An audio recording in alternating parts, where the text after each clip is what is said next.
नमस्कार, मैं हूं दिव्यदर्शनी बिष्ट और आप देख रहे हैं हमारा खास कार्यक्रम शतरंज। 4 राज्यों में हुए विधानसभा चुनाव में से 3 राज्यों में बीजेपी ने जीत का परचम लहराया है। लिहाजा देश भर के बीजेपी कार्यकर्ताओं में खुशी का माहौल है। कहीं मिठाइयां बांटी गई तो कहीं गुलाल उड़ाया गया।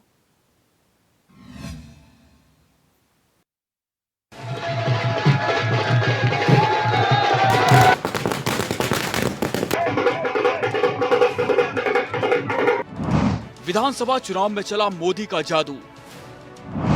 4 में से 3 राज्यों में बीजेपी की सरकार। 4 राज्यों में से 3 राज्यों में बीजेपी की सरकार बन रही है। नेताओं में जश्न का माहौल है।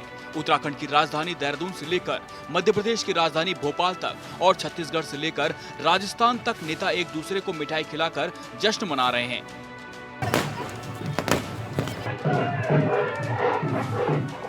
तीन राज्यों में चुनाव जीतकर बीजेपी ने सेमीफाइनल तो जीत लिया है, अब फाइनल की बारी है। बीजेपी नेताओं को पूरा विश्वास है कि फाइनल भी बीजेपी ही जीतेगी, क्योंकि मोदी की गारंटी पर बीजेपी को पूरा विश्वास है। 24 से पहले जनता ने अपने मन की बात बता दी है कि 2024 में मोदी जी के नेतृत्व में देश के अंदर प्रचंड बहुमत की सरकार बनने वाली है।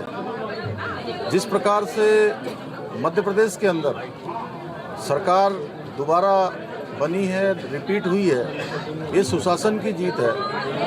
राजस्थान और छत्तीसगढ़ में जिस प्रकार से कांग्रेस की विदाई हुई है, जनता ने तुष्टीकरण, परिवारवाद और सनातन के खिलाफ अपना मत दिया है और इस प्रकार की राजनीति को किनारे किया है। जो सनातन और तुष्टीकरण के पक्ष विरोध में रहे हैं, उनको किनारे करने का काम किया। तेलंगाना में भारतीय जनता पार्टी का मत प्रतिशत पहले से बढ़ा है। मैं सभी राज्यों में भारतीय जनता पार्टी की सरकार जहां निर्वाचित हो रही है, उनको मैं बधाई देता हूं। वहां के कार्यकर्ताओं को बधाई देता हूं, केंद्रीय नेतृत्व को भी बधाई देता हूं और वहां के प्रदेश के कार्यकर्ताओं को और नेतृत्व को बहुत बहुत बधाई। आम जनता को, सामान्य जनता को बधाई। एमपी राजस्थान में बीजेपी को बहुमत, छत्तीसगढ़ में भी बीजेपी की जीत। सिर्फ तेलंगाना में ही कांग्रेस सरकार। कांग्रेस के हाथ से गए छत्तीसगढ़ और राजस्थान। 4 में से 3 राज्यों में बीजेपी की सरकार बन रही है। उनमें राजस्थान, छत्तीसगढ़ और मध्य प्रदेश शामिल है, जहां पार्टी को राज्य की जनता ने पूर्ण बहुमत दिया है। मतगणना से पहले कांग्रेस भी दावा कर रही थी, लेकिन जब परिणाम सामने आए तो कांग्रेस नेताओं को यह पता चल गया कि छत्तीसगढ़ और राजस्थान में भी जमीन खिसक गई है। वजह क्या रही, इस पर तो पार्टी बाद में मंथन करेगी। क्रिकेट मैदान हो या फिर चुनावी बिसात, किसी न किसी की तो हार होती ही है। मुझे उम्मीद थी कि हम मध्य प्रदेश, राजस्थान, छत्तीसगढ़, तेलंगाना चारों जीतेंगे, लेकिन मुद्दू की हार हुई है, मैं यही कहूँगा, और खैरात की जीत हुई है। एक तरफ आंदोलन में 700 किसान मरे, 5 किसानों को एक मंत्री पुत्र ने गाड़ी से कुचल दिया। मणिपुर में महिलाओं को निर्वस्त्र करके मारा गया, पीटा गया। अंतर्राष्ट्रीय खिलाड़ियों का अपमान हुआ। केदारनाथ में सोने की चोरी हुई तो अनेकों भर्ती घोटाले हुए। सेना कमज़ोर हुई और हमारी सीमाएं कमज़ोर हुई। लेकिन 2-2 हज़ार रुपये की जो सहायता पहुंची हैं या फिर जो लोक लुभावनी जो सपने दिखाए गए, वो जीत गए। आपके मुद्दे बड़े स्ट्रांग थे, लेकिन क्या ये जो मैसेज है सही तरीके से कन्वे नहीं हो पाया? कुछ खामियां रह गई? नहीं, मुद्दे तो थे। ओपीएस तो इतना बड़ा मुद्दा था पूरे स्टेट्स पर, और राहुल गांधी जी इस बात को साबित करने में कामयाब रहे कि वो जो कहते हैं करते हैं। गैस, चाहे वो 500 रुपये में गैस का सिलेंडर देने की बात रही हो, चाहे ओल्ड पेंशन स्कीम को लागू करना रहा हो, वो उन्होंने सब कुछ किया। एक भरोसा जताने की भी कोशिश की कि हम राष्ट्रीय हित में सारी चीज़ें करेंगे, जनता के हित में करेंगे। लेकिन मुझे लगता है कि जो धर्म की भांग चटाई जाती है वो, और जो फ्री में 5 किलो राशन और इत्यादि, ये जो छोटी छोटी चीज़ें हैं जिनसे भविष्य खराब हो जाए लेकिन आज चल जाए वाली जो नीतियां हैं, इससे निश्चित ही इस चुनाव में प्रभाव हुआ। मोदी की गारंटी पर जनता को विश्वास। नतीजों का पड़ेगा लोकसभा पर असर। तो क्या 2014 से अब तक पीएम मोदी का जादू बरकरार है, या फिर ये कहा जा सकता है कि मोदी है तो मुमकिन है कि बाद बीजेपी ने विधानसभा चुनाव में जो नारा दिया, मोदी की गारंटी, इस पर जनता ने विश्वास किया है। राज्यों की जनता ने बीजेपी पर एक बार फिर भरोसा किया है। यही वजह है कि 4 राज्यों में से 3 राज्यों यानी राजस्थान, मध्य प्रदेश और छत्तीसगढ़ में पार्टी को पूर्ण बहुमत मिला है। मतगणना से पहले एग्जिट पोल को लेकर कई तरह की बातें की जा रही थी, लेकिन जब परिणाम सामने आए तो बीजेपी नेताओं के चेहरे खिल उठे। उत्तराखंड के पक्ष में कहूं तो मोदी जी का केदारनाथ आगमन, बद्रीनाथ धाम पे आगमन, कैलाश मानसरोवर की यात्रा, ये सारे जो हमारे ईश्वर प्रदत्त जो शक्तियां होती हैं वो मोदी जी के साथ हैं। और मैं कह सकता हूँ 2024 की जो लोकसभा का चुनाव है वो पूरे देश के अंदर आज से लहर का काम करेगा। और मुझे बताते खुशी है कि इन चारों राज्यों के चुनाव के बाद और 3 राज्यों में जीत के बाद उनका प्रथम आगमन उत्तराखंड की धरती पर हो रहा है। हम सब लोग 8 तारीख को उनके स्वागत के लिए तैयार हैं और भव्यतम स्वागत उनका यहाँ पर भी होगा। और हम लोग लोकसभा चुनाव की दृष्टि से एक नए उत्साह के साथ अब आगे बढ़ने वाले हैं। अब नतीजों पर आरोप प्रत्यारोप। जीत गए सेमीफाइनल, फाइनल भी जीतेंगे। चुनावी परिणाम से बीजेपी के नेता गदगद हैं, तो दूसरी तरफ कांग्रेस में मायूसी। और इन सब के बीच हैं कई सवाल। सवाल यह है कि क्या सेमीफाइनल के बाद फाइनल में भी बीजेपी का मुकाबला करने वाला कोई नहीं होगा। 4 राज्यों में कांग्रेस पूरे दमखम के साथ मैदान में उतरी थी। महंगाई, बेरोजगारी, अडानी, अंबानी जैसे कई मुद्दों को लेकर कांग्रेस मैदान में तो गई, लेकिन राज्यों की जनता ने इसे सिरे से खारिज कर दिया और मोदी की गारंटी पर भरोसा किया।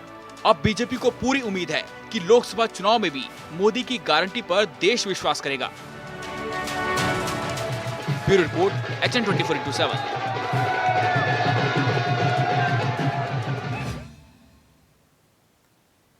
तो मोदी का मैजिक एक बार फिर देखने को मिला है और जिस विश्वास के साथ कांग्रेस जो है चुनाव में उतरी थी, वो विश्वास कहीं जनता के बीच वो कायम नहीं कर पाए और यही वजह है सिर्फ तेलंगाना में जीत से संतोष करना पड़ा कांग्रेस को और अन्य जो 3 सीटें हैं वहां पर चुनाव हार गई कांग्रेस। तमाम मेहमान इस चर्चा का हिस्सा बन चुके हैं, उनका इंट्रोडक्शन आपसे करा देते हैं। हमारे साथ राजेंद्र बिष्ट जी, राजनीतिक विश्लेषक जुड़े हुए हैं। कैप्टन आई सिंह भदौरिया, भाजपा प्रवक्ता हमारे साथ लाइव जुड़े हुए हैं।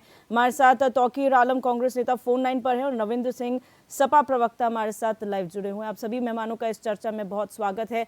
सबसे पहले आपके पास आऊंगी राजेंद्र बिष्ट जी, शॉर्ट में पहले आपका वक्तव्य जानना चाहूंगी। जो चुनाव हुआ है उसको किस नजरिए से आप देखते हैं? क्या सेमीफाइनल के तौर पर आपने देखा है या फिर कुछ चेंजेस लगे हैं इसमें? नहीं, देखिए, जहाँ तक बात ये थी कि जितने भी एग्जिट पोल आए थे उस एग्जिट पोल में अगर आप ये देखेंगे कि ज़्यादातर लोगों ने जो है सिर्फ एक मध्य प्रदेश एक ऐसी स्टेट है जिसमें उन्होंने थंपिंग मेजोरिटी में एग्जिट पोल दिया था, लेकिन राजस्थान में जहाँ उन्होंने बराबर की टक्कर मानी थी और छत्तीसगढ़ में भी कांग्रेस का पलड़ा भारी माना था। लेकिन सारे जितने भी एग्जिट पोल हैं और जितनी भी एनालिसिस हैं, सब जब रिजल्ट आए तो सब उलटफेर हो गया। मेरे हिसाब से सिर्फ एक ही ऐसा एग्जिट पोल था जिसने करेक्ट जो है मतलब आसपास भविष्यवाणी करी थी। लेकिन अगर आप इसके एनालिसिस करके इसके अगर आप इनसाइड जाएं पूरी अगर आप देखें तो 2-3 चीज़ें बहुत ही खास देखने को मिली हैं। पहली चीज़ ये देखने को मिली है कि वोट पैटर्न्स क्या हैं।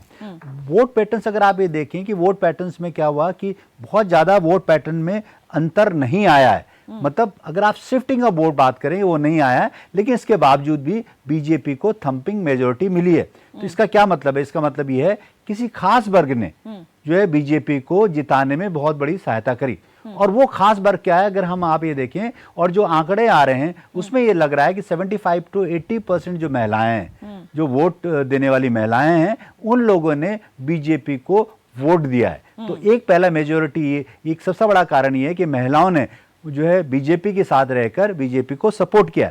दूसरी चीज अगर आप ये देखें कि अगर कैंडिडेट्स की विनर्स के अगर आप वो देखें तो जो विनर परसेंटेज है वो भाजपा का कहीं ना कहीं बहुत ज्यादा नहीं रहा पिछले टाइम से, लेकिन फिर भी भाजपा ने आगे बढ़त बनाई है। उसका एक मैं आपको जो मेन कारण जो मुझे जो लगता है वो कारण ये है कि इस बार जब मोदी उतरे और स्पेशली जो है चुनाव में, तो उन्होंने एक चीज बड़ा स्पष्ट ये देखा है कि आप किसी कैंडिडेट को वोट ना दें, आप जो है कमल को वोट दें। तो कमल का जो वोट है मतलब उन्होंने एक पार्टी को आगे रखा है और इंडिविजुअल किसी कैंडिडेट से, तो एक बहुत बड़ा एडवांटेज था। दूसरा जो ब्रांड जो मोदी है वो ब्रांड मोदी चला है, सब लोगों ने मोदी के नाम पे वोट दिया है, तो ये बहुत इंपॉर्टेंट चीज है। लेकिन अगर हम तीनों स्टेट की बात अलग अलग करें, आगे हम एनालाइज करेंगे कि क्यों हर एक स्टेट में इस तरह से हुआ है, तो उसके हर एक स्टेट के कारण अलग अलग हैं। तो जहां तक बात है कि हम इस बात को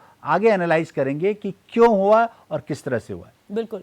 भदौरिया जी, जिस तरीके से आप लोग जश्न मना रहे हैं, 3 राज्यों में जो है आपकी बम्पर जीत हुई, और जैसे प्रधानमंत्री ने कहा कि मैंने भविष्यवाणी कभी नहीं की, लेकिन राजस्थान के लिए जो भविष्यवाणी की वो सही साबित हुई, क्या कहेंगे इस पर? बात तो मानना पड़ेगी कि जो एग्जिट पोल कुछ पेड मीडिया थी जो एक हवा बना रही थी, वो हवा कहीं से कहीं नजर नहीं आई। एक तरफा कांग्रेस के पक्ष में सभी जगह माहौल दिखाया जा रहा था और वो माहौल एकदम उलट फेर हो गया। तो इससे ये तो कहेंगे कि मीडिया जो अनुमान लगाती है, जो बताते हैं, उसमें सच्चाई कितनी होती वो सामने आ गई। क्योंकि जो पेड मीडिया है जो किसी के लिए काम करेगी तो वो इसी तरह के काम करेगी। ये तो सत्यता हो गई कि जहाँ बीजेपी को बिल्कुल दिखा दिया था कि मध्य प्रदेश में भी संघर्ष है, कहा नहीं जा सकता, और राजस्थान में भी नहीं है, और छत्तीसगढ़ में तो ये कह दिया था कि कहीं से कहीं नहीं हो। तो तीनों राज्यों में पूर्ण बहुमत के साथ सरकार बनाई, बहुमत ही नहीं, बहुमत से बहुत आगे निकल के सरकार बनाई। तो ये तो एक सत्य हो गया। अब रही बात ये कि जनता ने हमारे बीजेपी पे विश्वास किया है, हमारे नेता पे विश्वास किया है। जिस तरह से जनता ने हमारे नेता को देखा है कि नेता ने सिर्फ एक ही बात कही थी कि आप सिर्फ कमल निशान को देखिए और मोदी जी के वादों पे विश्वास करिए। तो जनता ने मोदी जी के वादों पे विश्वास किया है, तो कमल निशान को एक सत्य माना है। इसी के ऊपर वोटिंग हुई है और हम तीनों राज्यों में कामयाब हो गए। कांग्रेस की जो हवाई थे, वो अपने वादे जो उन्होंने लास्ट में आके किए, सरकार छत्तीसगढ़ में भी कांग्रेस की थी, राजस्थान में भी थी, तो इन्होंने 5 साल कुछ नहीं किया। जब चुनाव का टाइम आ गया तो 400 रुपए में सिलेंडर भी देने लगे, किसानों के लिए बहुत सारी योजना ले आए, छात्राओं के लिए भी योजना ले आए। तो यही योजना अगर 5 साल आप चलाते तो आपको जनता बिल्कुल आपके बारे में सोचती। मगर आज की जनता इतनी बेवकूफ नहीं है कि आप चुनाव के टाइम कोई एक नई योजना लेके आओगे और पहले आपने जनता को लूटा है, जनता को आपने किस तरह से परेशान किया है। मध्य प्रदेश का माहौल दुनिया ने जो देखा है 5 साल, वो लोग जानते हैं कि वहाँ लूट, डकैती, हत्या, बलात्कार, इसके अलावा वो आपको था ही नहीं। अभी जैसे इन्होंने कहा कि धर्म की एक चटा दिया जाता है, अरे धर्म तो बहुत जरूरी है, और मैं तो कहता हूँ सबको अपने धर्म का पालन करना चाहिए। जो नहीं करते हैं उन्हें अपना जो धर्म का, जो हिंदू धर्म में पैदा हुए हैं और फिर भी जो है ना हिंदू धर्म को नहीं मानते हैं और वकालत कहीं और की कर रहे, तो मैं सबसे पहले कहना चाहूंगा कि उन्हें अपना डीएनए टेस्ट कराना चाहिए कि उनके डीएनए में कहीं मिलावट तो नहीं है। अगर इस तरह की बात करते हैं वो, हम जिस माँ बाप में पैदा हुए हैं और हम उन्हीं को हम गालियां दे रहे, तो मुझे लगता है कि कहीं ना कहीं हमारे माँ बाप ने कोई गलतियां करी है। ठीक है, तो ये सोचना चाहिए इन लोगों को। बिल्कुल। तौकीर आलम जी, कांग्रेस की गलती कहाँ रही? क्योंकि आश्वस्त तो आप लोग भी नजर आ रहे थे कि हम चुनाव जीतेंगे, भाजपा का सफाया होगा, लेकिन कहीं ऐसा नजर नहीं आया। उल्टा आपको शिकस्त उन राज्यों में भी खानी पड़ गई जहां आपकी ऑलरेडी एग्जिस्टिंग गवर्नमेंट थी।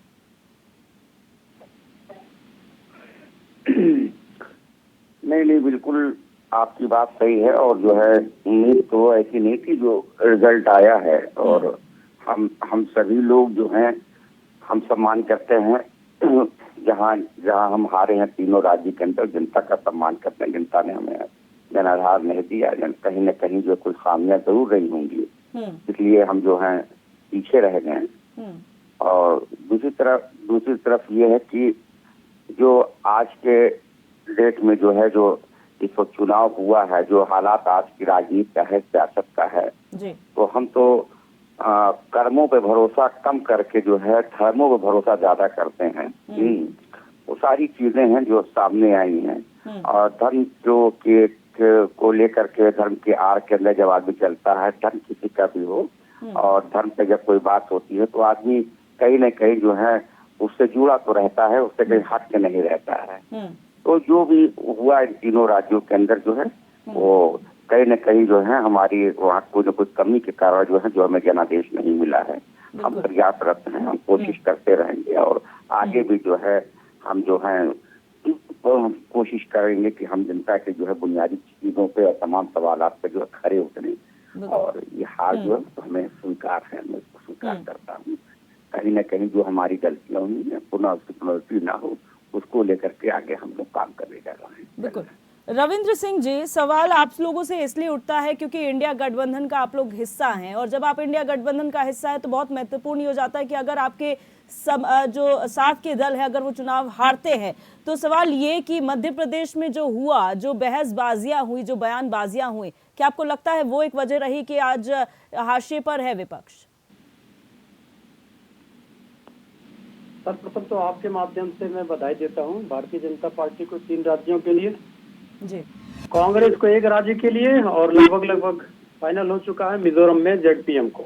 जी, जो परिणाम आए हुए हैं इसमें बीजेपी कहीं थी नहीं, तीनों राज्यों में चुनी हुई सरकार नहीं थी उसकी।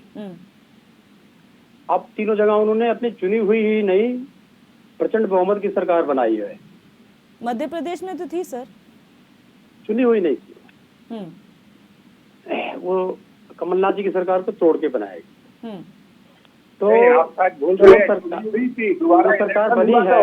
ठीक है भदौरिया जी सर आऊंगी आपके पास, प्लीज उनको अपना कमेंट पूरा कर लेने दीजिए, उसके पास आप पे भी आऊंगी जी। तो इसमें 2 चीजें एक उभर के आई हैं कि जो हार जीत का अंतर है, क्योंकि इन तीनों राज्यों में कोई भी थर्ड पार्टी नहीं थी, बीजेपी थी या कांग्रेस थी जी।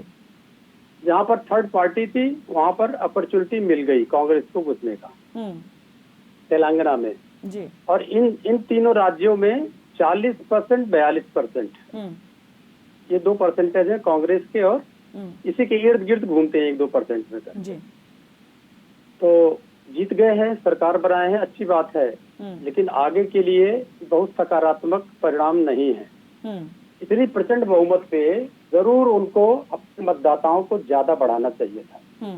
अब हमारे इंडिया गठबंधन के लिए क्या हुआ? हमारे इंडिया गठबंधन के लिए यह सबसे ही फायदेमंद घटना घटित हुई है, क्योंकि हमारे इंडिया गठबंधन में केवल एक दल अखिल राष्ट्रीय भारतीय कांग्रेस ही दल है जो राष्ट्रीय दल है, उसको छोड़ के कोई राष्ट्रीय दल नहीं है। आम आदमी पार्टी है सर, आम आदमी पार्टी है राष्ट्रीय दल। हाँ करेक्ट, मैं मानता हूँ आम आदमी पार्टी अब राष्ट्रीय दल बन जी।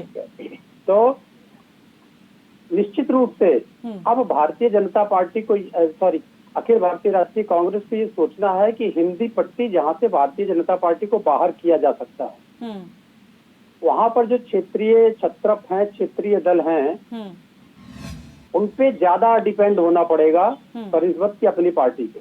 बिल्कुल। खाली उत्तर प्रदेश और गुजरात देख लेते हैं, उत्तर प्रदेश और बिहार देख लेते हैं, एक जगह 80 सीट, एक जगह 40 सीट।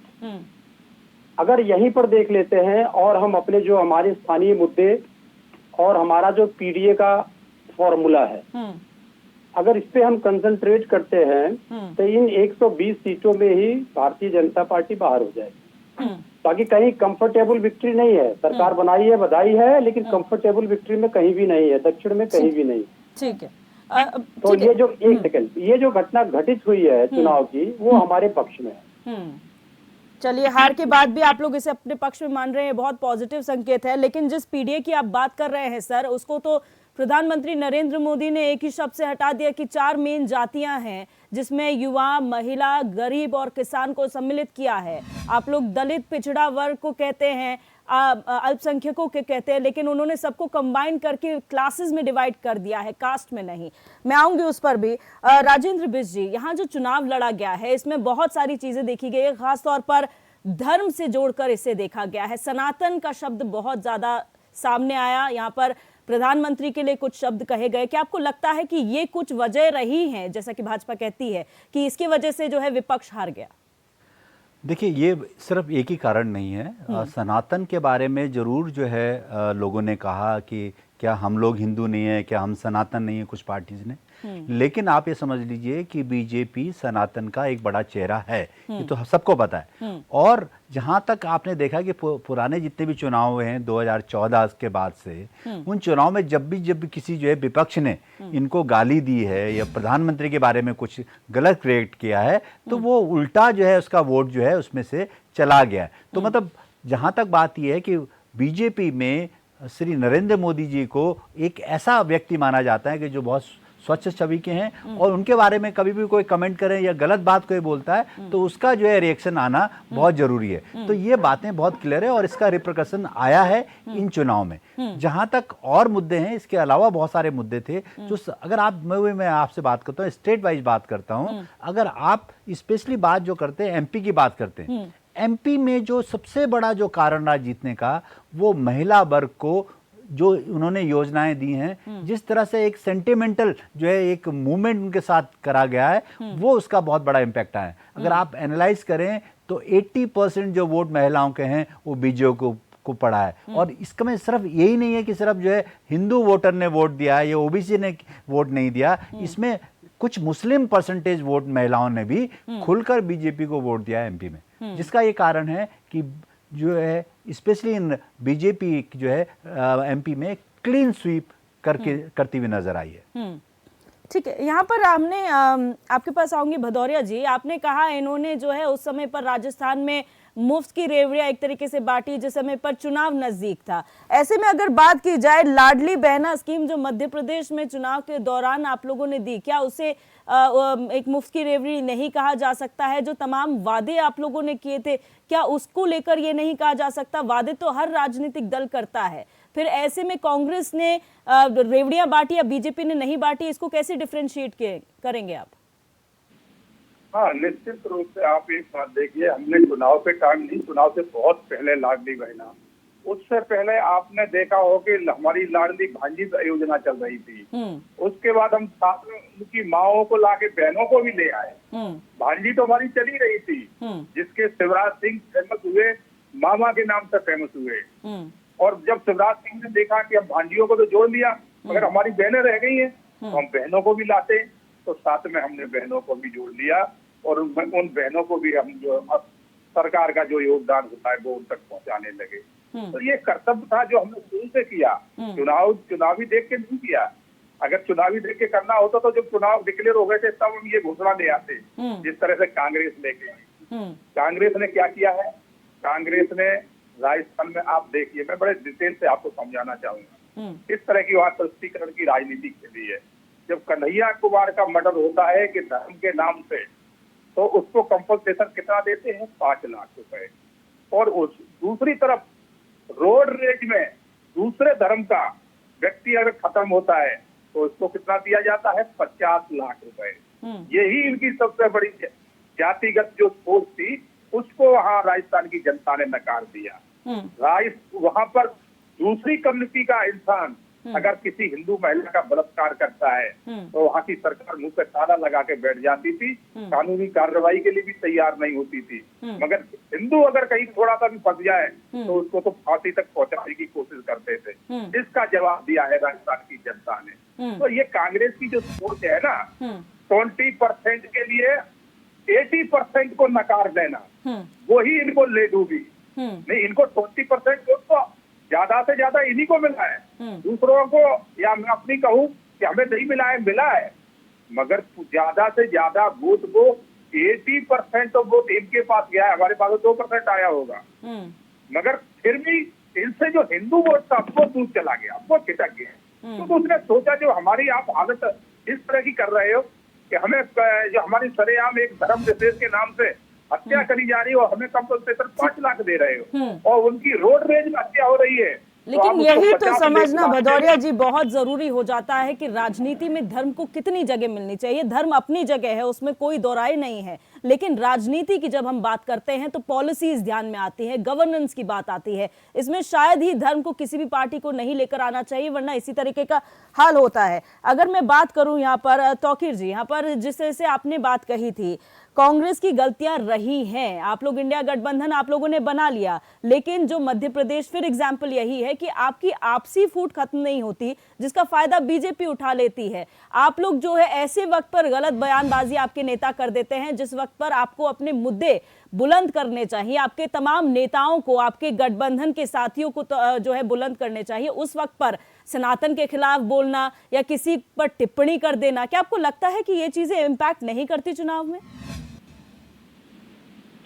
नहीं नहीं, बिल्कुल जो है आपकी बात दुरुस्त है, आपने सही फरमाया है, बात सही है। लेकिन जो है जो नतीजे आए हैं इस वक्त जो है 3 जो है राज्यों के अंदर जो है जो आपसी मामले में जिस तरह से आप बात करें उसको सारी चीजों को जो है हमारे शीर्ष नेतृत्व जो उसको संज्ञान में तो ले ही रहे हैं। ऐसा नहीं, जहाँ हमारी खामियां हैं, कहाँ हमारी गलतियां हुई, कहाँ हमारी गलतियां नहीं हुई, तमाम चीजों पर जो है हमारे जो है आदरणीय राहुल गांधी जी, प्रियंका गांधी जी, सोनिया गांधी जी, सभी लोगों की निगाह है उसके ऊपर है। ऐसा नहीं है कोई आंख बंद करके बैठा हुआ है, तमाम चीजों को देखा जा रहा है। देखिए जो इससे पहले भी जो चुनाव हुआ तो उस चुनाव में और आज के चुनाव के अंदर जो है वोट ऑफ परसेंटेज अगर देखा जाए तो कहीं वोट ऑफ परसेंटेज में हम कहीं जरूर हमारी चली गई, सत्ता चली है राजस्थान के अंदर, मतलब उसका और हमारा जो है वहाँ 2 जगह चली गई। तो उसमें कोई वो, लेकिन कहीं वोट ऑफ परसेंटेज कुछ ज्यादा विशेष कुछ हमारा कोई फर्क नहीं है। हाँ अलबत्ता जो है सत्ता के अंदर जो माइंडेड हमें मिलना चाहिए था वो हमें नहीं मिला। ठीक है, वोट परसेंटेज जाहिर सी बात है कहीं कम ज्यादा हो सकता है, जनता का अपना मत है, लेकिन आप लोगों ने भी काम किया था। आप भारत जोड़ो यात्रा राहुल गांधी ने इतने बड़े स्तर पर निकाली थी, उसके लिहाज से भी बड़ा होना चाहिए था ये चुनाव, लेकिन आप लोग एक बड़ा इवेंट करते हैं, उसके बाद आप लोग ठंडे पड़ जाते हैं, उसके बाद आप बड़े इवेंट का वेट करते हैं। आप लोग कंसिस्टेंसी भारतीय जनता पार्टी की तरह नहीं रख पाते, इसमें तो कोई दो राय नहीं है, ये तो आपको भी मानना पड़ेगा। नहीं, बिल्कुल मानना पड़ेगा। कांग्रेस पार्टी सिंपली तरीके से जो चुनाव होता है उस तरह से हम चुनाव लड़ते हैं और चुनाव लड़ा भी गया है। लेकिन हमारे वहाँ जो है ये कंसेप्ट नहीं है कांग्रेस के अंदर, कांग्रेस पार्टी के अंदर जो है जो बड़ी बड़ी बातों को कह करके जब चुनाव नजदीक होता है तमाम चीजों पे जो है फोकस लोग करते हैं, उससे पहले किसी तरह का कोई फोकस नहीं होता है। जो भारतीय जनता पार्टी ने किया है वो अलग की बात है। देखिए हार होती है, जीत होती है। हम लोग सभी लोग जो प्रयासरत हैं कि कहीं जो हमसे जो भी खामियां रही, जो गलतियां नहीं हो, आगे आने वाले 2024 ऐसा नहीं जो आज आप दिख रहा है वो कल भी रहेगा, ऐसा नहीं है।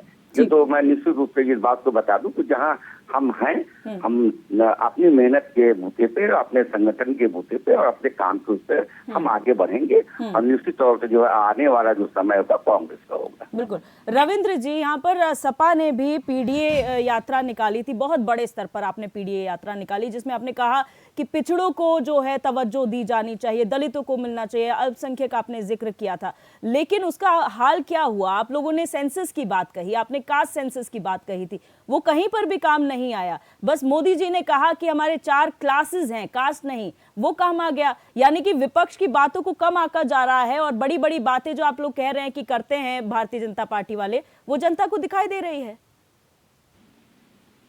देखिए मोदी जी आज क्या कह रहे हैं, कल क्या कहेंगे, इसका तो कोई भरोसा नहीं है। मोदी जी ने ये कहा था कानपुर में मैं पिछड़ा हूँ, वाराणसी की रैली में कहा शमशान कब्रिस्तान। अब उनको महिलाएं नजर आ रही हैं, उनको वो किसान नजर आ रहे हैं जहाँ 700 मर गए और एक सेकंड के लिए भी नहीं गए। तो मोदी जी की बात का ना हम भरोसा करते हैं ना जनता भरोसा करती है। इसका कारण भी है, सॉरी इसका परिणाम भी है। 21 राज्यों में इनकी सरकारें थी, अगर वर्तमान मिला लिया जाए, अब बढ़ के इनकी चुनी हुई सरकारें केवल 7 राज्यों में है। इसकी पूरी की पूरी जो जिम्मेदारी है 21 से और 7 दोनों 9 का सफर, क्योंकि 2 राज्य बढ़ गए इनके, 9 का सफर, इसके लिए भी जिम्मेदार मोदी जी ही हैं। वो कब क्या कहेंगे कुछ भी भरोसा नहीं। तो इसलिए उनके बात का ज्यादा ना तो जनता तवज्जो देती है ना विपक्षी पार्टियां। लेकिन ये जो पूरा चुनाव लड़ा गया है रविंद्र जी, ये पूरा चुनाव ही मोदी जी के चेहरे पर लड़ा गया और आप कहते हैं उनकी बातों को कोई तवज्जो नहीं देता। महिलाएं जो हैं मोदी के नाम पर वोट करती हैं, युवा मोदी के नाम पे वोट कर रहे हैं। यहाँ पर अगर नेता का चेहरा ना हो, क्योंकि मुख्यमंत्री का चेहरा कहीं घोषित नहीं था, तो किसके नाम पर वोट मिला? मोदी के नाम पे। फिर आप कैसे कह सकते हैं कि मोदी पर कोई भरोसा नहीं करता? दे रहा हूँ मैं आपको, इसका उदाहरण दे रहा हूँ जी। कर्नाटक का पुराना नेम किष्किंधा है, यहाँ से हनुमान जी से। हनुमान जी बोले तो भगवान शिव के अवतार, सनातन धर्म को जोड़ के बोलते हैं ना ये लोग कि हम सनातन बहुत देर से ये लोग बोल रहे हैं। 3 दिन तक मोदी जी वहां पर बजरंग बली बजरंग बली बजरंग बली बोलते रहे और किष्किंधा के लोगों ने ही उनको वहां से बाहर कर दी। मेघालय में जैसे अभी मिजोरम में तो ये लोग गए ही नहीं, मेघालय में अमित शाह जी और मोदी जी ने फेरा डाल रखा था। भगवान कृष्ण की धरती है, वहां से भी इनको बाहर कर दिया गया। तो अगर एक तो उदाहरण लेके कहिएगा कि मोदी जी के फेस पे लड़ा गया, तो ये लोकतंत्र के लिए दो खतरे हैं कि किसी एक आदमी के फेस पे लड़ा जाएगा तब यह चीन और रूस हो जाएगा। लेकिन यही तो बड़ा सवाल है रविंद्र जी कि आप लोग विपक्ष के तौर पर, जब आप विपक्ष के तौर पर इंडिया गठबंधन कहते हैं, तो वो इंडिया गठबंधन का असर क्यों नहीं नजर आया? फिर तो और डबल ट्रिपल आप लोगों की ताकत हो जानी चाहिए थी। आपके जो मुद्दे आप लोग अलग अलग उठाते थे वो साथ एकजुट होकर जनता के बीच में नहीं पहुंच पाए, इसलिए एक चेहरा काम आ गया। अगर आपके मुद्दे काम आते तो शायद चेहरा पिछड़ जाता। देखिए, अगर इसको परिणामों से जोड़ के देखना चाहेंगे, ये इस परिणाम को थोड़ी देर के लिए रोक देते हैं। जो विधानसभा के आए हुए हैं 5 में से 3 ही जीते हैं मोदी जी, लेकिन इससे पिछले 9 चुनाव आप देख लीजिएगा, जिसमें नागपुर का पंचायत चुनाव भी इंक्लूडेड है, एक भी सीट नहीं मिली थी। पिछले 9 चुनाव लगातार हारे। इससे पहले जो आखिरी चुनाव हुआ था लद्दाख परिषद का हुआ था, उतनी शर्मनाक हार आज तक कभी भी नहीं हुई भारतीय जनता पार्टी की या भारतीय जनसंघ की। 26 में से 2 सीट मिला था उनको, तो वहां भी मोदी जी चेहरा थे, बहुत बड़ा था, 370 भी उनके साथ में था। 26 में से 2 ही सीट मिला। लेकिन कहीं विपक्ष कमजोर पड़ा है, इस बात में कोई दो राहे नहीं है। आप लोगों ने भारतीय जनता पार्टी कभी कोई एग्जिस्टेंस, बहुत कम एग्जिस्टेंस था और सबसे बड़ा मजबूत दल था कांग्रेस, और अब आप देखिए कि कांग्रेस को जो है 3 राज्यों से ही संतोष करना पड़ा। बाकी जो है आप लोग भारतीय जनता पार्टी को मौके पे मौके दे रहे हैं, वो कैश कर रहे हैं उस बात को। बहरहाल आएंगे उस पर भी। और भदौरिया जी, आप लोग कहते हैं कि हम मुफ्त की रेवड़ियां नहीं बांटते, हम जो है काम की बात करते हैं, लेकिन आप लोग जिस भी जनसभा, आप लोगों की जितनी जनसभाएं हुई हैं उसमें या तो जो कांग्रेस के लोगों ने सनातन के खिलाफ बोला है उसका जिक्र हुआ है, यहाँ पर आप लोगों की जो फ्री अन्न की योजनाएं हैं, जो आप योजनाएं, बाकी योजनाएं भी दी आपने, उसका भी जिक्र किया है। लेकिन ज्यादा से ज्यादा मुख्यमंत्री को भी हमने सुना था, योगी आदित्यनाथ भी ये कह रहे थे कि सनातन को गाली देने वाले लोगों को पछाड़ना पड़ेगा। तो आपको नहीं लगता कि जो मैंने पहले कहा था कि धर्म को राजनीति से हटाकर देखना पड़ेगा, वरना मुद्दे आगे नहीं आ पाएंगे? देखिए, भारतीय जनता पार्टी ने मुद्दों को भी सर्वोपरि रखा है और हिंदुस्तान को भी रखा है। राष्ट्रवाद को सबसे पहले हमने राष्ट्रवाद को रखा है। राष्ट्रवाद की बात हम हर जगह करते हैं। इसी तरह से जनता की बात, आम जनता के लिए हम जो भी योजना लाते हैं वो आम जनता से जुड़ी हुई होती है। मगर इससे पहले मैं, हमारे जो अभी मित्र कह रहे थे कि कौन से राज्य में है, किस राज्य में, जनाब साहब आप भूल गए, हिंदुस्तान में जो सबसे बड़े बड़े राज्य है वहाँ सरकारें हमारी है, उससे छोटे राज्यों में नहीं है। वो बात मानता हूँ। उत्तर प्रदेश जहाँ असेंबली में सबसे ज्यादा सीटें हैं वहाँ सरकार हमारी है। मध्य प्रदेश में, महाराष्ट्र में, राजस्थान में, गुजरात में, जहाँ सबसे ज्यादा सीटें हैं वहाँ हमारी सरकारें हैं। तो आप भूल जाए कि कहाँ 50 सीटें, कहीं 70 सीटें, कहीं 100 सीटें, इनमें इनको इतना ज्यादा मायना नहीं रखा जाता। ठीक है, और यहाँ भी हमारी सरकारें रही और आगे भी हम बनाएंगे। अब मैं आपको यहाँ लाना चाहूंगा कि बिल्कुल हम जनता से जुड़े हुए मुद्दों की बात करते हैं, और वही जैसे हम किसानों के लिए 3 बिल जो लेके आए थे, वाकई में बहुत किसान के हित के थे, फायदे के थे। मगर इन सब पार्टियों ने सोचा कि अगर ये बिल पास कर दिए मोदी जी ने और किसान इसमें लाभान्वित हो गया तो हम लोगों को कोई पूछेगा ही नहीं। तो इन्होंने किसानों को बरगलाना शुरू कर दिया और बहुत बरगलाया। और उसमें बीच में कौन कौन आ गए आप देखिए, सारे बिचौलिए, जितने मंडी के बिचौलिए थे, उन्होंने देखा कि जब व्यापारी और किसान डायरेक्ट जुड़ जाएगा तो हमारा तो बीच का धंधा ही खत्म, मुनाफा तो वो ही लेते हैं। और इसको बरगलाना इन लोगों ने इतना पैसा खर्च किया, हालांकि उसमें कितने थे, पश्चिमी उत्तर प्रदेश के कुछ किसान मान लो, हरियाणा के गिने चुने, पूरे। लेकिन भदौरिया जी, इससे जुड़ा हुआ मेरा छोटा सा सवाल आपसे ये है, जब आप कहते हैं कि इतने ही फायदेमंद थे तो बीजेपी बैकफुट में क्यों आई? आप लोगों ने वापस क्यों लिए बिल? अगर आपको पता था तो आप लोग जितनी विश्वसनीयता के साथ जनता के बीच में जाते हैं, आप लोग उतनी विश्वसनीयता के साथ जाते, उतने जो है प्रभाव के साथ जाते। आपको ये वापसी का कोई मौका ही नहीं मिलना चाहिए था। आप बैकफुट पे तो खुद आए ना सर। बिल्कुल बैकफुट पे नहीं आए। आपने शायद मोदी जी का स्टेटमेंट नहीं सुना। जब हमने बिल वापस लिया था, उन्होंने क्या कहा था कि ये तीनों बिल हम किसानों के हित में लेके आए थे और देश हित में इनको वापस ले रहा हूँ। जिस तरह से वो आंदोलन कैप्चर कर लिया गया था खालिस्तानियों और उग्रवादियों और माओवादियों के माध्यम से। आपने सुना था उसमें कैसे महिलाएं छाती पीट रही थी, माओवादी सारी इकट्ठी होके कि मोदी मर जा, मोदी मर जा, मोदी। किस तरह से वहाँ खालिस्तान के नारे लग रहे थे, खालिस्तान लिखे हुए ट्रैक्टर आ रहे थे, किस तरह से चाइना की फंडिंग आ रही थी, किस तरह से मियां खलीफा तक को ये ले आए। और ग्रेटा थम्बा वो किसानी के बारे में क्या जाने, वो आके ट्वीट कर रही है। तो आप किस तरह के लोगों को ये ले आए थे। तो इसलिए ये लास्ट में मोदी जी ने कहा कि मैं देश हित में, हम नहीं चाहते कि देश में खून खराबी हो, क्योंकि तो जब इन्होंने लास्ट के डे पे जिस तरह से हमला किया था, तिरंगे की बेइज्जती करी थी इन लोगों ने, तो उसी से जाहिर हो गया था कि ये खून खराबे के लिए तैयार है और ये चाहते हैं कि पुलिस और हमारे ऊपर सख्ती करे और हम भी गोलियां चलाएं, ज्यादा से ज्यादा लोग मारे जाएं और सरकार बदनाम हुए। तो इसलिए मोदी जी ने कहा कि हम देश इसमें वापस ले रहे हैं, मगर किसान हित में ये बिल लाए थे और किसान हित के बिल थे। मगर इन लोगों ने अब आप देखिए आप कि वही टमाटर किसान से लिया गया 5 रुपए में और लेके बिचौलियों ने अपने गोदामों में भर दिया, फिर कितने में बेचा, 200 रुपए किलो में। और उस टाइम ये नहीं बोले, एक भी नहीं बोले कि ये किसान से तो 5 रुपए में लिया गया और ये बिचौली 200 रुपए किलो में क्यों बेच रहे, तब ये नहीं बोलेंगे क्योंकि बिचौलियों से इनको कमीशन मिलता है। ठीक है राजेंद्र बिज जी एनालिसिस करें इसका। तो 2024 का चुनाव अगर देखें, एनडीए वर्सेस इंडिया गठबंधन या फिर भाजपा वर्सेस इंडिया गठबंधन? देखिए, जहाँ तक बात की है 2024 के जो चुनाव होंगे उसके धीरे धीरे करके जो मोदी जी ने जो है रिजल्ट के बारे में जो भी बताया है, और जब रिजल्ट आए और उन्होंने जो है अपने मुख्यालय में कुछ बातें बोली हैं, अगर आप उनकी एक एक बात को ध्यान में रखें तो उसमें बहुत कुछ चीज़ें बहुत क्लियर है। पहली चीज़ क्लियर क्या है कि जो भी मतलब एनडीए के मुद्दे होंगे जो ज़्यादातर जातिवाद पे या अगर व्यवस्था पे बात कर रहे हैं या उसकी जो भी मतलब वो इलेक्शंस के टाइम से पहले वो जो काउंटिंग की बात कर रहे हैं कि आप जातिवाद जो है गणना कराएं, जाति गणना कराएं, तो उन्होंने कल जो है क्लियर कट मैसेज दिया कि हम लोग जातिवाद मानते हैं लेकिन हमारा जातिवाद जो मानने का जो पैमाना है वो आपसे बिल्कुल अलग है। मतलब उन्होंने सबको, चाहे आप नॉर्थ से लेकर साउथ चले, ईस्ट से वेस्ट लेके चले, उन्होंने सबको कंक्लूजन सिर्फ 4 जातियों में बांटा है और जो एक क्लियर कट मैसेज है कि अगला जो चुनाव है उस पैटर्न पे लड़ा जाएगा। नंबर 1।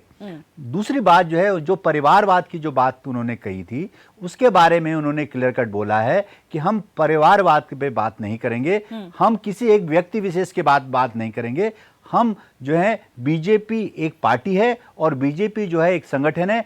बीजेपी जो है कमल जो है, जो उसका वोट चिन्ह है, वो जो है क्या कहते हैं, उस चुनाव चिन्ह है, वो सबसे सर्वोपरि है, वो नेताओं से भी सर्वोपरि है और ये विधानसभा चुनाव में बिल्कुल क्लियर हो गया। जिस तरह से उन्होंने जो है राजस्थान का चुनाव लड़ा, जिस तरह से उन्होंने बिना फेस के, मुख्यमंत्री फेस के आप छत्तीसगढ़ का और मध्य प्रदेश का चुनाव लड़ा, इससे क्लियर कट है कि वो एक पार्टी सिंबल पे लड़ना चाहते हैं और मोदी अपने फेस को आगे ले जाना चाहते हैं और ये क्लियर कट जो है ये एनडीए के टाइम पे भी रहेगा 2024 में। दूसरी चीज क्या है, अगर आप ये देखिए कि इस फैक्टर में आपने एक नई चीज और उभरती देखी कि मोदी जब भी चुनाव लड़ने आते हैं तो कुछ नई बात, नई चीज लेके आते हैं, जिससे जो है क्या लगता है, जो पिछली जो हम ये सोचते हैं कि स्टेल हो गया, एक जो थकाऊ चीज हो गई जिससे आदमी एक थक जाता है, उससे एक नई चीज को लेके आए, पैराडाइम शिफ्ट करते हैं। ये अपने आप में मोदी और जो भी जो इनके रणनीतिकार हैं उनके एक नई चीज है।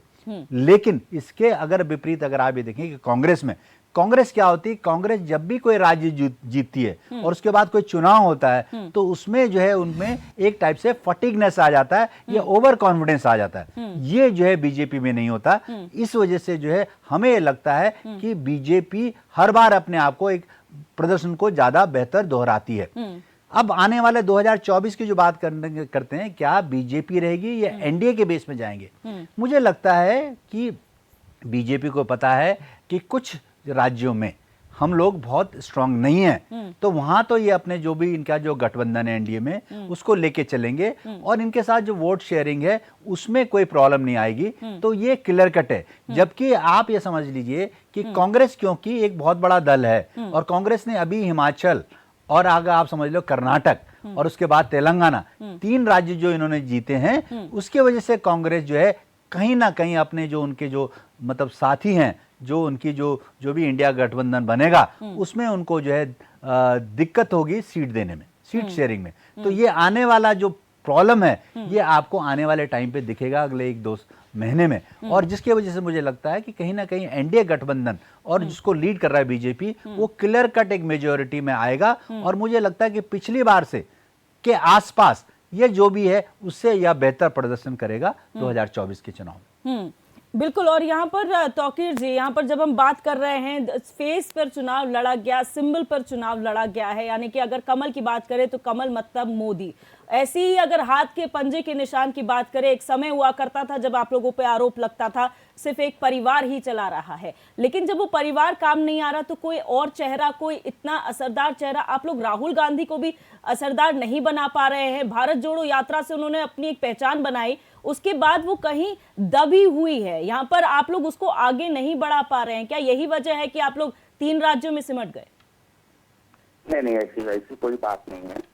और राहुल गांधी जी की जो है पहचान जो है भारत जोड़ो यात्रा ही से नहीं है। राहुल गांधी जी आज भारत जोड़ो यात्रा तो अभी हुई है, उसके पहले राहुल गांधी जी जो है पार्टी के लिए जो काम करते रहे हैं। ऐसा नहीं, उनकी पहचान भारत जोड़ो यात्रा एक सफल कार्यक्रम था, जिन्होंने जो निकले हैं, जो 4 महीना निरंतर चलते रहे हैं, उन्होंने सारी चीजों को देखा है, समझा है।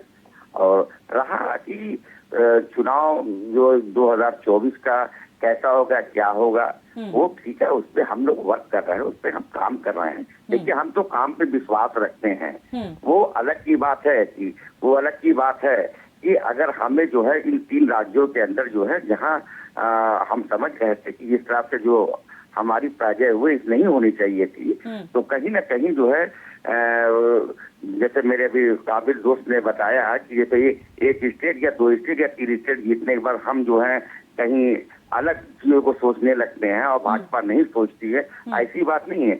हम जो है अगर हम तेलंगाना जीते हैं, हम अगर जो 2 स्टेट और आगे जीते, 3 स्टेट हम जीते हैं, हम आगे भी प्रयास करेंगे, कोशिश करेंगे। और जो यहाँ मसला है कि मोदी जी के चेहरे पे लड़ा गया वो सिंबल के ऊपर, भाई मोदी जी के चेहरा हो चाहे सिंबल हो, भारतीय जनता पार्टी अपने उसके ऊपर लड़ी है चुनाव, कांग्रेस ने अपने उसके ऊपर चुनाव लड़ा है। और जो हमारे अलायंस हैं, हमारे अच्छे अलायंस है, हमारे अलायंस के अंदर कहीं से कोई दिक्कत नहीं है।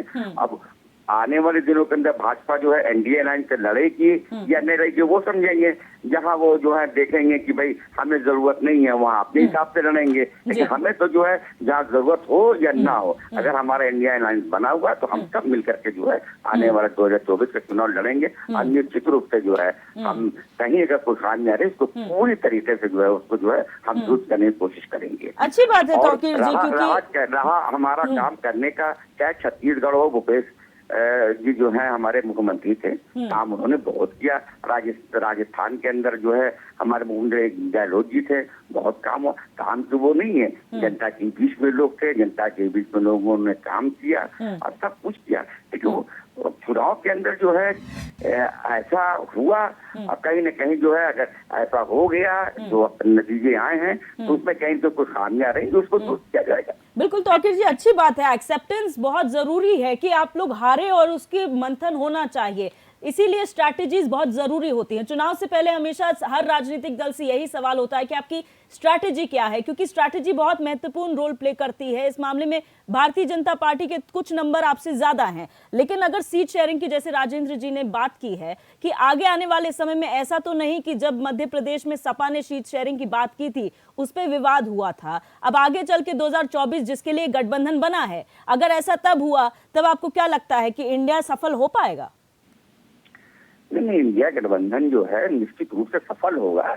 अब बताया तो हमने आपसे जो है कि जो हुआ वो हुआ, आगे जो होगा उस पर तय की जाएगी, तभी लोग बैठेंगे उसके ऊपर, जो है विचार होगा, मंथन होगा, चिंतन होगा, काम होगा उसके ऊपर जो है निश्चित रूप से होगा काम जो है। देखिए हमारे वहाँ सीधा कंसेप्ट है, हम लोग कहीं जो है बहुत बढ़ करके चढ़ करके गलत वादों को लेकर के, गलत इरादों को लेकर के ये सब काम हम लोग नहीं करते हैं। भारतीय जनता पार्टी जो है शुरू से लेकर के 14 से लेकर अब तक जो है जो काम किया है, जो कर रहे हैं वो देख रहे हैं, सभी लोग देख रहे हैं। ऐसा नहीं कि सारे राज्यों के अंदर आपकी सरकार है, बहुत से राज्यों में हमारी भी सरकार है, लेकिन हम ढिंढोरा नहीं पीटते किसी चीज को लेकर के। लेकिन हाँ, कहीं ना कहीं जो है अगर हम लोगों से जो कोई कोताही हुई है, कोई गलतियां हुई हैं, उसको हम लोग आगे देखेंगे। बिल्कुल। रविंद्र जी, यहाँ पर स्ट्रैटेजी की बात कर रहे हैं तो बात सपा पे इसलिए आ जाती है क्योंकि जब आप क्षेत्रीय राजनीति की बात करते हैं, आप लोगों पर आरोप लगा कि आप जातिवादी राजनीति करते हैं, आप हो बसपा हो, आप लोगों ने जातिवाद को हमेशा तवज्जो दी है और इस बार भी पीडीए यात्रा निकालकर आपने वही साबित करने की कोशिश की। लेकिन क्या आपको नहीं लगता कि समय के साथ रणनीति में बदलाव करना बहुत जरूरी है? जिस ट्रेंड में भारतीय जनता पार्टी फॉलो कर रही है, कम से कम उससे मिलता जुलता या उसको समर्थित करता कुछ एजेंडा आपका भी होना चाहिए। देखिए, भारतीय जनता पार्टी के अगर दिखाए रास्ते पे चलते हैं तो वही रास्ता है जिसको फासिज्म डिफाइन किया जाता है, जहाँ पर धर्म प्रमुखता है। आपके इस पूरे डिबेट में धर्म को प्रमुख रखा गया।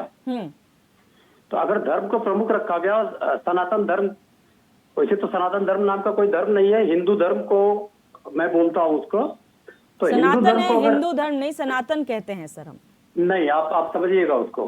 ये मूल रूप से वैदिक धर्म है, उसका नाम बाद में हिंदू धर्म हुआ। सनातन एक एडजेक्टिव है, किसी चीज के भी साथ लगाया जा सकता है। चलिए, सनातन शिक्षा, सनातन संस्कृत धर्म जो हमारा हिंदू धर्म है वर्तमान में, तो अगर आप इनकी दोहरा चरित्र देखिए, एक है संजय निषाद, कैबिनेट मंत्री है उत्तर प्रदेश में, प्रभु श्री राम को कहता है कि अवैध संतान है, और भारतीय जनता पार्टी का सबसे मजबूत अलायंस है।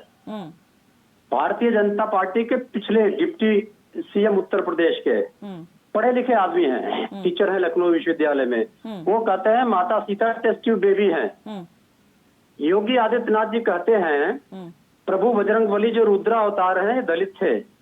मोहन भागवत जी कहते हैं कि हिंदू धर्म के वेद और जितने भी धर्म ग्रंथ हैं इनकी पुनर्समीक्षा की जानी चाहिए। तो इससे बड़ा सनातन, जिसको आप लोग कह रही हैं, जिसको मैं हिंदू धर्म कह रहा हूँ, इससे बड़ा अपमान हो ही नहीं सकता है। लेकिन यह मुद्दा राजनीतिक मुद्दा नहीं है। बिल्कुल रविंद्र जी, लेकिन कंपैरिजन करने पे आइएगा तो फिर आप लोग स्वामी प्रसाद मौर्य को क्यों भूल जाते हैं? वो तो आपके फायर ब्रांड नेता हैं जो इस तरह के लिए विवादित बयानों के लिए हमेशा चर्चाओं में रहते हैं।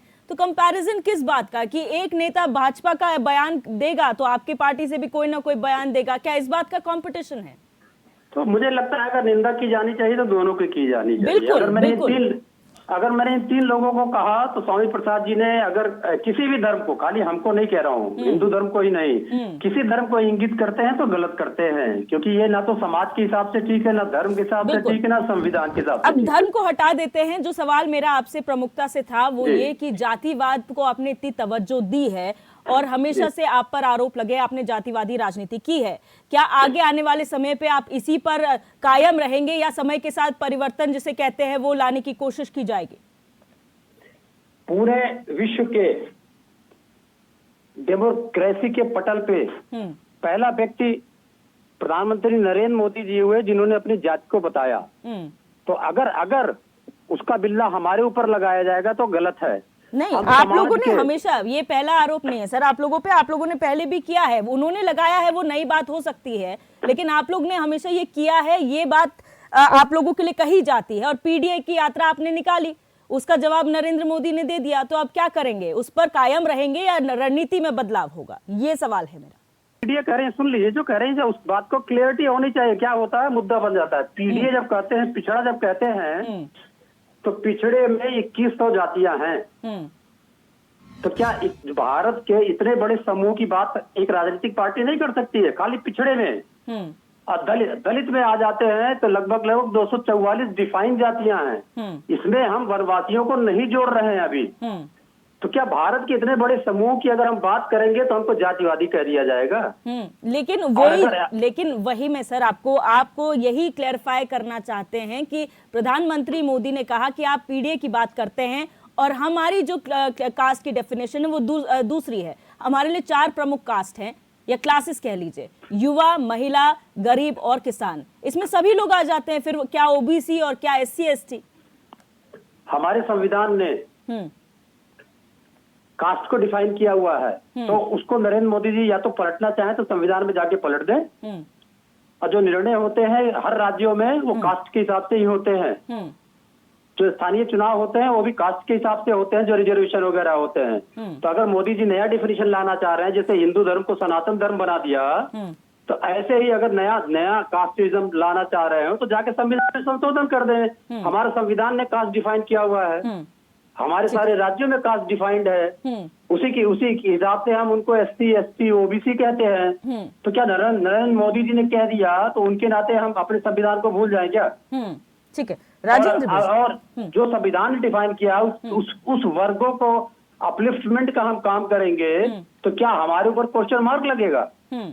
ठीक है राजेंद्र बिष्ट जी, आप समझने की कोशिश आपसे करेंगे, क्योंकि जब बहुत कंफ्यूजिंग, जब आप एक ही शब्द को अलग तरीके से कहते हैं तो उसका मीनिंग पूरा चेंज हो जाता है। यहाँ पर PDA की जो बात कही जा रही है, जैसे कि सपा प्रवक्ता ने कहा कि हम जो है दलित पिछड़ा वर्ग की बात करते हैं, जो डिफाइंड हमारे वहाँ पर कास्ट हैं कॉन्स्टिट्यूशन में, हम उनकी बात करते हैं, और प्रधानमंत्री अगर पलटना चाहें तो पलट सकते हैं। आप इस स्टेटमेंट को किस तरह से एनालाइज करते हैं? देखिए, जहाँ तक बात सपा या प्रधानमंत्री के बीच की बात है, मैं इस बात को थोड़ा सा अलग से बात, देखिए क्या होता है कि जो संविधान में है और जो जिस तरह से चल रहा है उसको पलटना बहुत मुश्किल है, वो भी जो है भारतवर्ष में, क्योंकि अगर आप उसको पलटेंगे तो जैसे पहले भी बहुत सारे जो है इस तरह से कोशिश करी गई और उसमें कितना प्रॉब्लम आई, तो इस बात को तो हम नकार देते हैं कि नहीं, कि किस तरह से संविधान में चेंज हो जाएगा, क्योंकि संविधान में कुछ चीज़ें ऐसी थी कि जो चीज़ें लागू थी, अब उसके ऊपर इतना ज़्यादा जो है हर राजनीतिक जो है उसके ऊपर इतना ज़्यादा वो हो गया कि अब उसको पलटना तो बहुत मुश्किल है। लेकिन आप किसी न किसी लोगों की सोच बदल सकते हैं। देखिए, सोच बदलने की बात मैं आप करूं कि प्रधानमंत्री ने जिस तरह से जो है इसको वर्गीकृत किया है 4 उसमें, तो ये सिंपल बात ये है कि उनका मतलब, ये कहने का मतलब है कि हमारा जो फोकस एरिया है, हम जातिवादी पे फोकस ना करके किसी तरीके से उस वर्ग पे फोकस करें जो हम विकास, उन्होंने उसको विकास के साथ जोड़ा है कि हम कैसे हिंदुस्तान को 140 करोड़ लोगों को डेवलप कर सकते हैं जब हम इन 4 वर्गों पर फोकस करें। और उन्होंने उस जातिवादी को हटा दिया। इसका मतलब ये नहीं है कि सरकार ने जातिवादी को बिल्कुल ही अलग कर दिया संविधान में, उन्होंने सिर्फ जो है सोच बदलने की बात करी है और उन्होंने कहा जो लोग किसी भी वर्ग के हैं, अगर ये इस क्लास में अगर वो पिछड़े हैं, उनको जो है किसी तरह से वो दिक्कत है, तो हमारी जो सरकार है, हमारी जो बीजेपी सरकार है, वो इसको जो है एक आगे लेके जाएगी जिससे जो है भारतवर्ष का विकास हो। बिल्कुल। एक पॉइंट उन्होंने और कल बहुत अच्छी बात कही, जो कि मतलब उन्होंने कभी भी वो बात को नहीं कहते हैं, लेकिन कल उन्होंने अपने भाषण में एक बात कही है, उन्होंने एक एक चीज को कैटेगराइज करा है कि जब से 2014 के बाद से हमारा GDP कितना बढ़ा है, कोरोना के बाद से सारे जो लोग ये सोच रहे थे कि नहीं हो पाएगा, हम लोगों ने कितना किया है, हमारा जो है क्या कहते हैं आप समझ लीजिए जो प्रायोरिटी सेक्टर है वो कितना बड़ा है, मैन्युफैक्चरिंग कितनी बड़ी है, एक्सपोर्ट में कितना जो वो हुआ है, तो ये सारे जो उन्होंने आंकड़े दिए हैं वो उसको उन्होंने उस वर्ग के साथ जोड़कर आगे किया है कि आने वाले समय पे अगर आप हमें वोट देते हैं या बीजेपी जो या NDA जो सरकार बनाएगी अगले 5 सालों के लिए, तो हम इस पे फोकस करके भारत का विकास करेंगे। तो ये पूरी जो चीजें हैं, जो उन्होंने एक बड़ा फ्रेमवर्क जो है कल जो है उन्होंने दिखाया है, उसको पेंट करा है, तो उसमें जो है हर चीज का एक आंसर उन्होंने दिया है। बिल्कुल। और भदौरिया जी, मैं आपके पास आऊंगी। यहाँ पर आप लोगों ने, जब से आप लोग जो है सरकार में आए हैं माफ कीजिएगा, तब से आप लोगों ने एक नारा दिया, सबका साथ सबका विश्वास, सबका साथ सबका विश्वास सबका विकास। इस तरीके से आप लोगों ने जो है एक एक शब्द आप ऐड करते रहे, और 2024 से पहले प्रधानमंत्री नरेंद्र मोदी ने ये डंके की चोट पे कहा कि मोदी की गारंटी, तो कहीं ना कहीं 24 से पहले ये आप बहुत क्लियर कर चुके हैं कि अब जो भी है वो मोदी के बेसिस पे होगा 2024 का लोकसभा चुनाव। निश्चित तौर पे आप ये देखिए कि मोदी जी बिल्कुल जातिवाद में विश्वास नहीं रखते हैं और सबको हिस्सेदारी उनकी जरूरत के हिसाब से दे रहे हैं।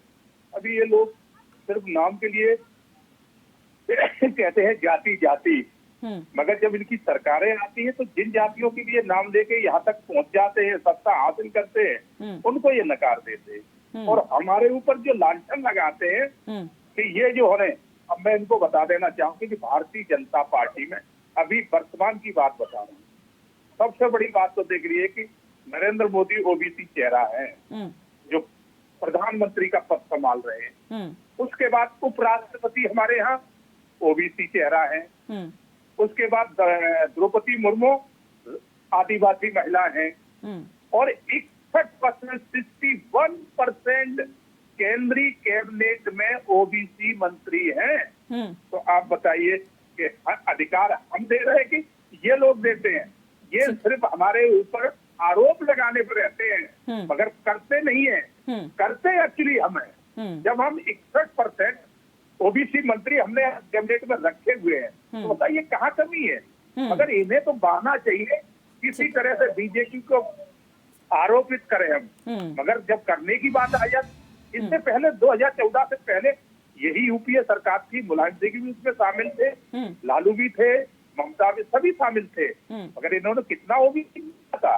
कुछ नहीं दिया था, पूछते भी नहीं थे। सिर्फ परिवार को देखते थे कि हम अपने परिवार के कितने बना लें, अपने रिश्तेदारों को कितना बना दें, मगर हमारे यहाँ परिवार नहीं देखा जाता, यहाँ सबको देखा जाता है, और जो योग्य है उसको मर्यादा दी जाती है। बिल्कुल। आप सभी मेहमानों का इस चर्चा में जुड़ने के लिए बहुत बहुत शुक्रिया। तो आज चर्चा हमने की किस तरीके से भारतीय जनता पार्टी को 3 राज्यों में जो है बम्पर जीत मिली है और कांग्रेस को सिर्फ एक राज्य में संतोष करना पड़ा है। लेकिन आगामी 2024 के चुनाव में ये बहुत सोचनीय विषय है कि रणनीति में बदलाव है, ट्रेंड के साथ किस तरीके से चला जाना चाहिए और जनता के बीच में जो मुद्दे विपक्ष उठाना चाहता है उसको कितनी मजबूती के साथ रखा जाता है, क्योंकि भारतीय जनता पार्टी प्योर जो है चेहरे पर चुनाव लड़ रही है और मोदी की गारंटी का जिक्र जो खुद प्रधानमंत्री नरेंद्र मोदी ने किया है वो फिर एक बार काम आ गया है। और ऐसा ना हो कि विपक्ष के लिए आगामी 2024 का चुनाव है वो कहीं फिर मुश्किल भरा हो। बहरहाल शतरंज में मेरे साथ बस इतना ही। आप देखते रहिए HNN 24/7, जुनून सच दिखाने का।